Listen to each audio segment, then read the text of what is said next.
So Truex in his second shootout will start from the pole alongside Kyle Busch, who had 4 wins last season. Row number 2, Brad Keselowski in his first shootout, and Jamie McMurray, a past 500 winner. David Reagan, who won here last July with Kurt Busch, the defending shootout champion. Greg Biffle, who got his first win in the Cup Series at Daytona, and Dale Earnhardt Jr., a 2-time shootout winner. A.J. Allmendinger, a shootout rookie. Joey Logano is there. Carl Edwards in row number 6, the runner-up for the championship, and Jeff Burton in his 8th shootout. Ryan Newman, past 500 winner, and Jeff Gordon, 2 shootout wins. Tony Stewart's won this race 3 times, more than anyone else in the field. There with Denny Hamlin, the only rookie to win the shootout. Clint Bowyer, first Cup start without Richard Childress Racing. He now drives for Michael Waltrip. And Jimmy Johnson, 5-time. Casey Kane in his first ride for Hendrick Motorsports, and Michael Waltrip, 2-time Daytona 500 champion. Marcus Ambrose is the other Bud Shootout rookie, with Kevin Harvick, who won this race back-to-back. Matt Kenseth, Daytona 500 champion, and Paul Menard, the defending Brickyard winner, and Juan Pablo Montoya making his 3rd straight shootout start. 33 drivers eligible for this race, 25 starters. We see, oh brother, where art thou? Mikey, it's DW, got a copy? Go ahead, big bro. Hey man, 2 times on February the 18th, I've stood up here and called you home the winner. What kind of shot have we got tonight? We got a chance for 3 in a row? I think so, Darrell. You're going to see old school racing, I believe, tonight. I think these guys are going to run in a pack, and when they're packed up, I've had a lot of success. So talk to Dale Jr., talk to Casey Kane. Nobody knows what to expect.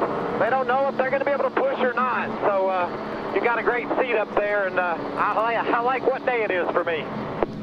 Roger that. No pressure, but I would like to see you up front. So put your big foot to the floor and let her rip. All righty, brother. Y'all have fun up there, and I'll hang around up there with you this year if you don't mind.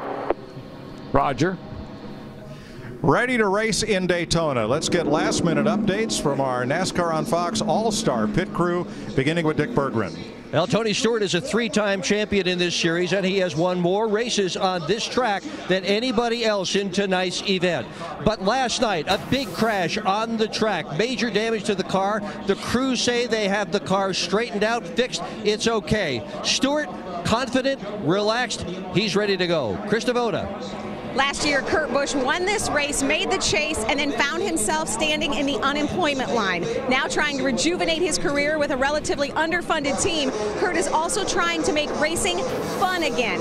Nothing fun about getting wrecked in that first practice, like Dick Berggren mentioned with Tony Stewart.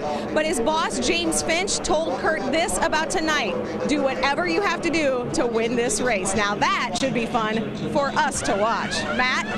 Christopher Dale Earnhardt Jr., tonight's rules package could provide the closest thing to old school racing, where Jr. scored some of his biggest Daytona wins. He and Steve Letarte, his crew chief, told me, you can't orchestrate a game plan tonight or even a partner. Instead, expect about 65 or so laps of big pack racing, and then who knows what's going to happen. Expect no loyalty with anyone here tonight. Steve Burns.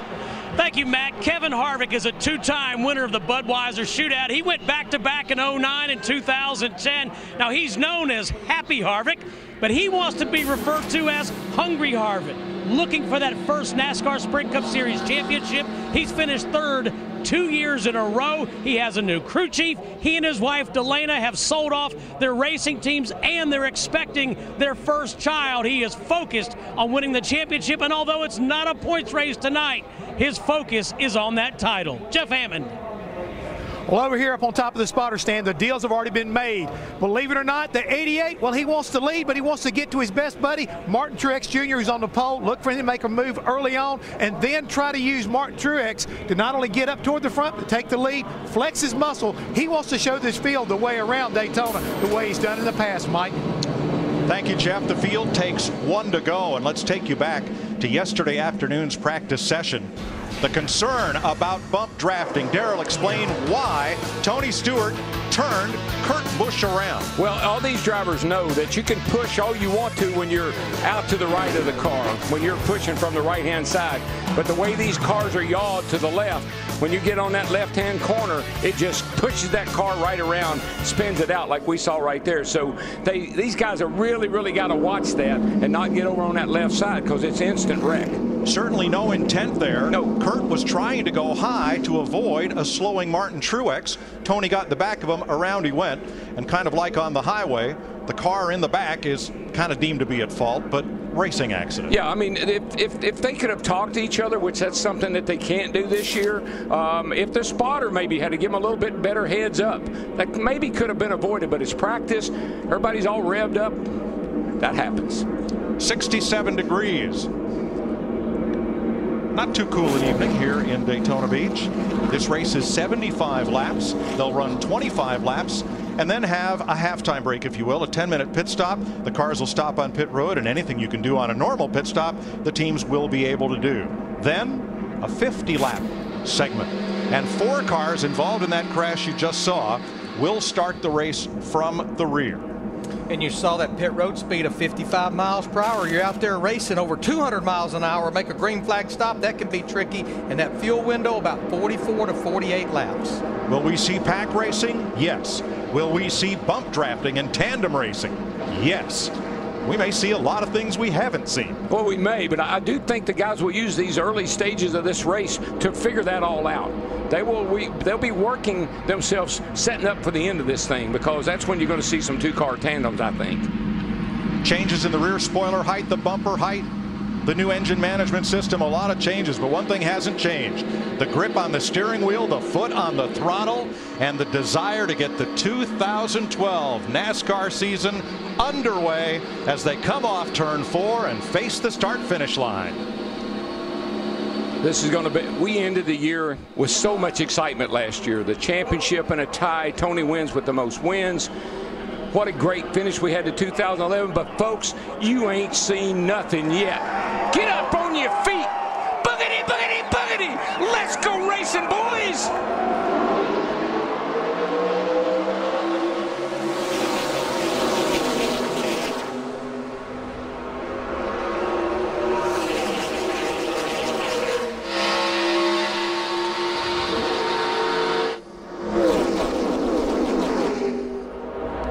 Martin Truex from the pole led the drag race to turn 1, but that's Jamie McMurray, number 1 on the high side, taking the lead off 2.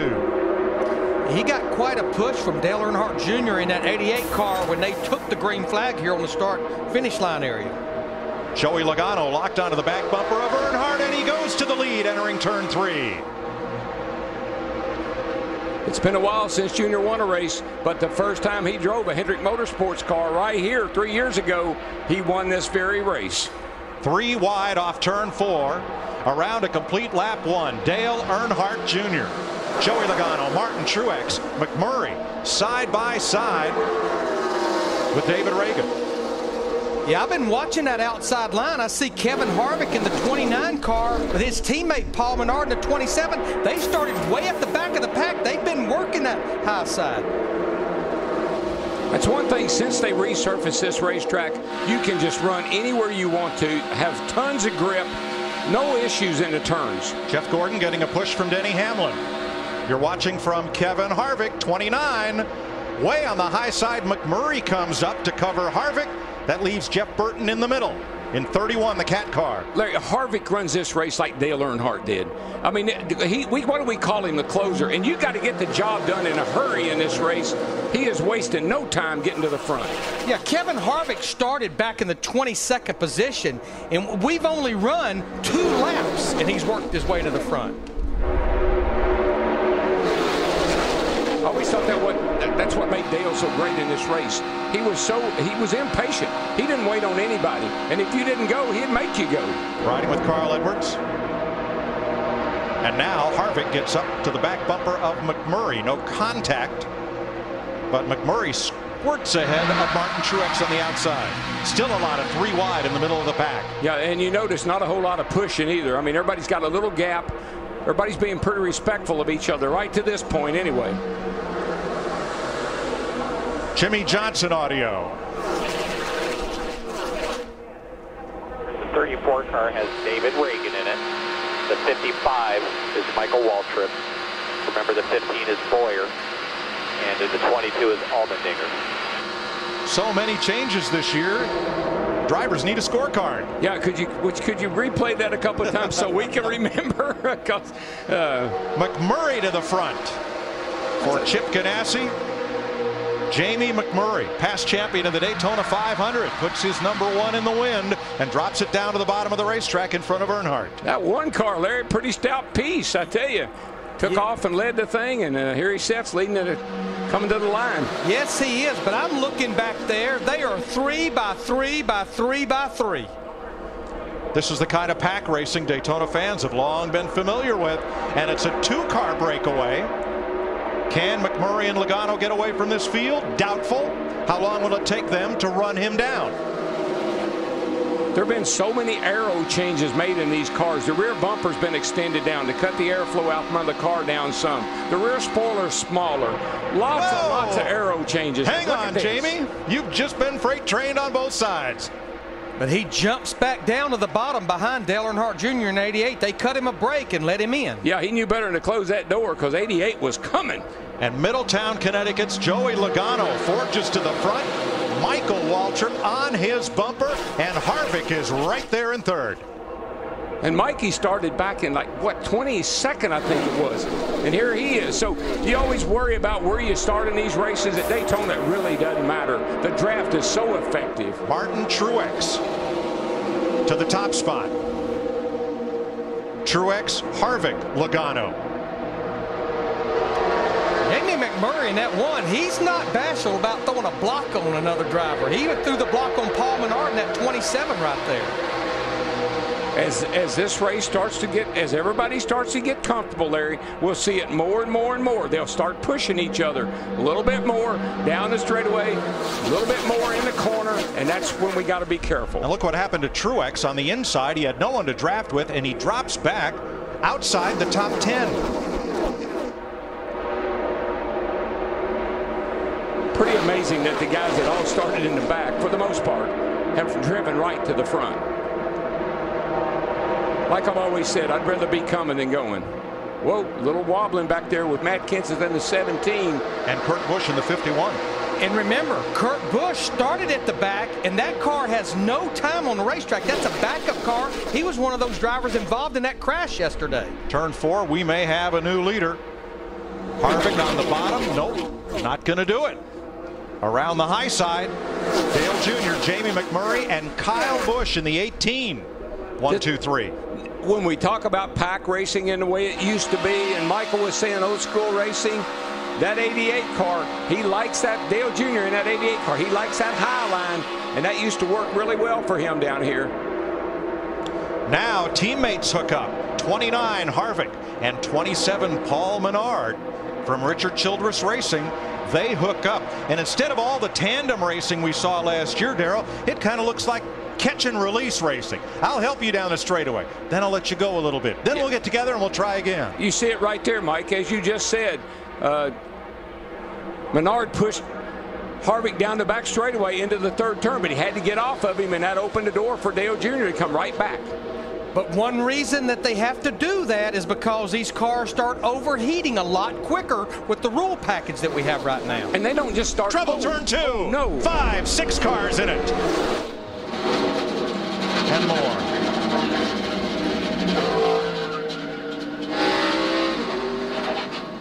The dreaded consequence of pack racing is the big one. Yep. Paul Menard, the 11 of Denny Hamlin. I can't even tell whose car that is. That's actually David Reagan in the 34. And Michael Waltrip will not go to victory lane tonight. No. First caution of the night, mid-pack between turns 1 and 2. From the blimp. Let's see what happens.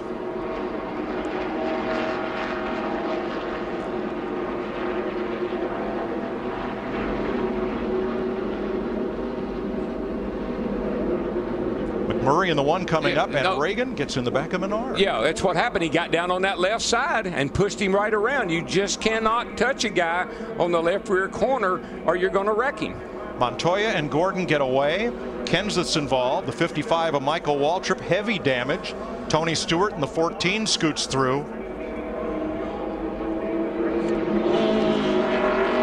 Here's another look. Watch the inside lane. The 34 and 27 is the first contact. Yeah, the 27 of Menard, he needed a break right there. But David Reagan was all over him, and when Menard went up the hill just a little bit, Reagan was on that left corner and turned him around. Damage to Casey Kane in the 5 as well as Hamlin in the 11. Tony Stewart slipping right through that mess on the bottom there, and here comes Jimmy Johnson slipping along.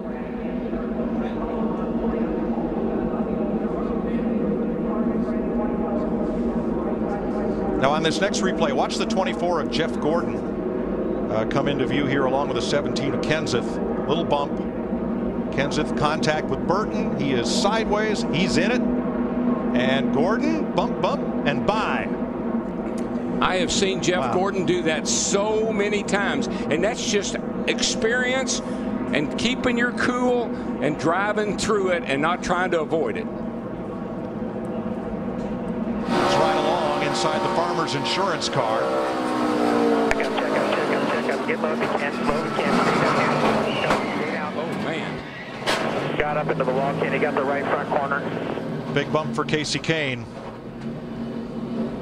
And now, this is Michael Waltrip's view looking over at Denny Hamlin. Roll right up there. We're going to be right into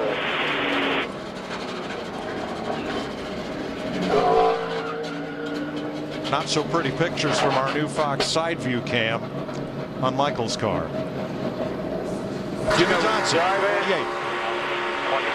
Johnson does a nice job, just like his teammate Jeff Gordon. Finds a little hole, finds a little place to go, and slips right through.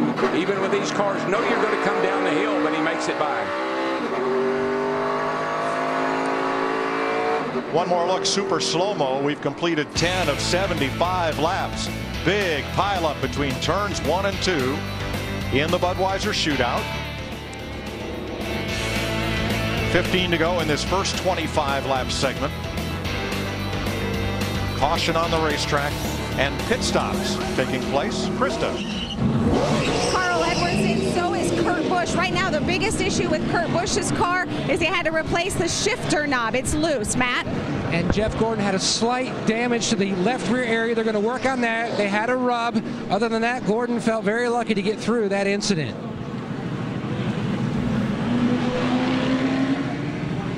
The hood is up on Clint Boyer's car. They're working on the right front suspension, it appears. I got to believe he probably run over some of the debris in that accident. They're looking under the hood to see if there's any damage. Big pileup down at turn number 1 as David Reagan got into the back of Paul Menard and others piled in.